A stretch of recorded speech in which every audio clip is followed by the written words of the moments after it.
Hi friends, in this video we are going to talk about the facts of plant pathology. Here are the fill in the blanks are given. You need to answer of that. So let's start. The first question is downy mildew of pearl millet is suppressed by. So what would be your answer? The answer is chlorine. Okay, and because of this chlorine, if you apply in the pearl millet, you can suppress the downy mildew. And you know the downy mildew is also known as green ear of bajra. The ear of bajra, it will convert greenish leafy structure. That is why it is called as a green ear disease of bajra, and this is caused by Sclerospora graminicola. Sclerospora is the genus and graminicola is a species. Now the next question is the mycoplasma is sensitive to. Here the fill in the blanks are given. The right answer is tetracycline, and this is tetracycline is the antibiotics that fight against many bacteria, and mycoplasma is also sensitive to the tetracycline. Dear, this mycoplasma is a genus of bacteria, and actually the cell wall is lacking in mycoplasma.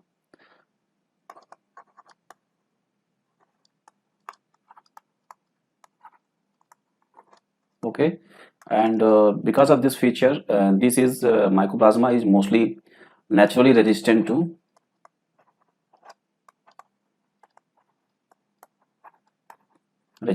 antibiotics,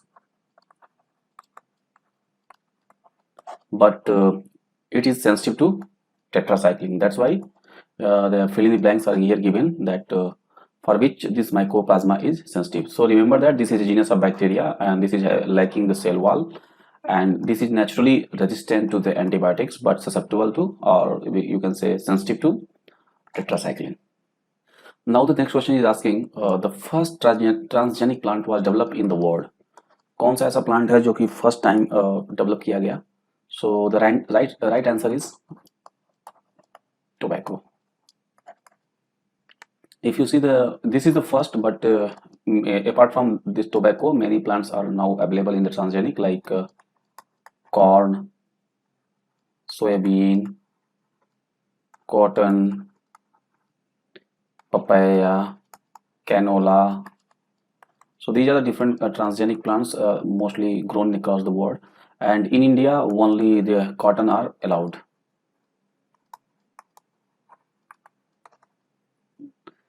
And transgenic plant means genetically modified plant. Suppose here is the A plant and B plant, and if some characters you want to insert in A, so you will take the genetic material from here through genetic engineering, and you will insert in the genomes of this A plants. So you will get the C that will be having desirable characters, and that is actually called the transgenic. And this is a genetic engineering approach where you will insert the gene from B into A, so you will get the C, a desirable plant. Now the next question is the loose smut of pathogen of wheat is which nature of this disease is. So actually the answer is this is internally seed borne. जो seed होती है आपकी उसके अंदर ही ये इसके spores होंगे, and that will actually carried through the seed, and when the plant will grow, and when the wheat plant will attain the ears, so in the ear suppose this is the ear of wheat. So in the ear you will see that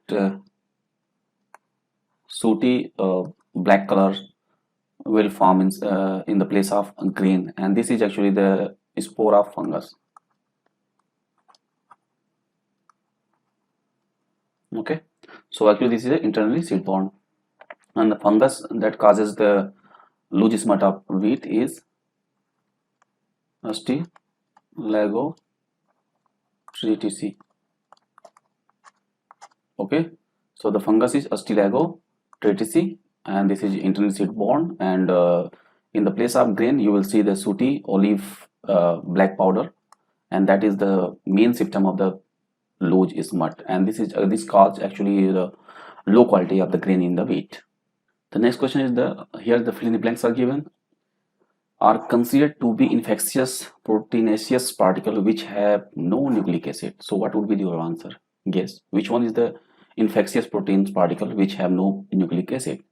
The right answer is prions. Okay, so prion is considered as a infectious proteinaceous particle, and which is having not no nucleic acid, and this is a type of protein.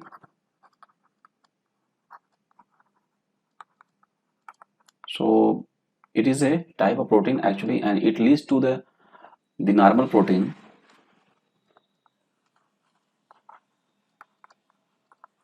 in brain to fold abnormally.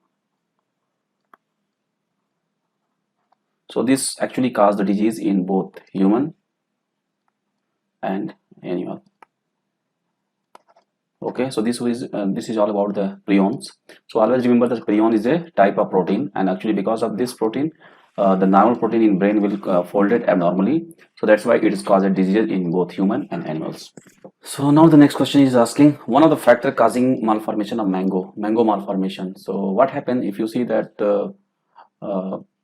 floral portion of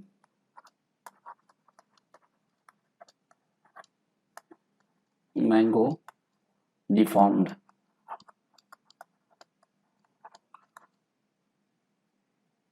So the inflorescence of mango deformed, and the mango malformed inflorescence will not have the capacity to bear the fruits. So that is why this is very dangerous, and this will cause one of the very huge losses in the mango. So the fungus which is responsible for the malformation of mango is Fusarium. Always remember. And if you want to avoid this mango malformation, you need to use disease-free plant material, and second is 100 to 200 ppm of NAA, naphthalic acetic acid. Now the next question we will talk about the most effective fungicide for the control of powdery mildew. So for the control of powdery mildew, always remember that the sulfur fungicide is very recommended, and one of the best example is Carathane.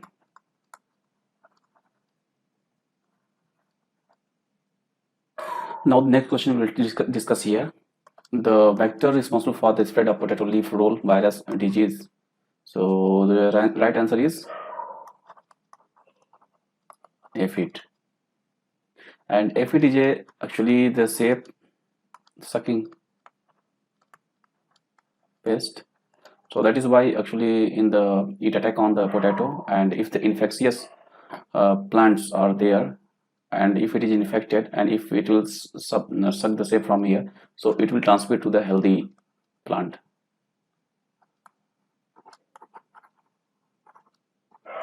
Now the next question we'll discuss Alexander Fleming 1929 first time discovered antibiotics. So the right answer is, the first antibiotics is penicillin, and Alexander Fleming was a Scottish physician and microbiologist.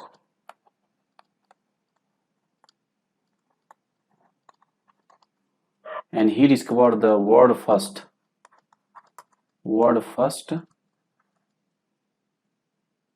broadly effective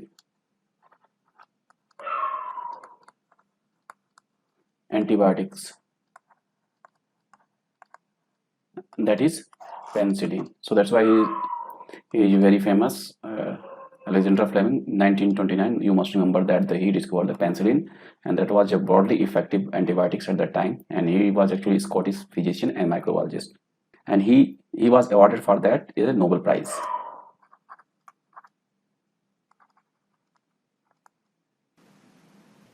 In the next question, the fill in the blanks are given. Nucleus of one and the cytoplasm of both the parent is called. The answer is cybrid. Cybrid means cytoplasmic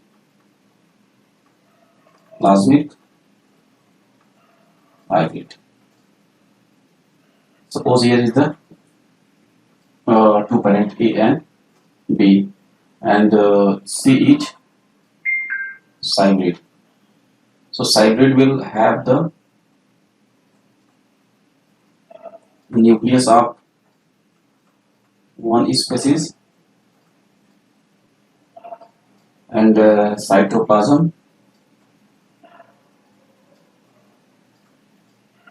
from the both parent, means A or B. Okay, so that is actually called cybrid, and the process of the cybrid formation is called cybridization. And how it is happened? Because of protoplasm fusion.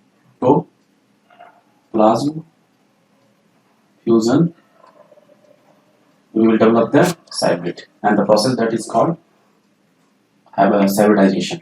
So hope you enjoyed this video, and how was this video, and if you found any query regarding this video, you may comment here, and please don't forget to subscribe if you are new here, and like this video and share this video with your friends so that they will also get the benefit of this video.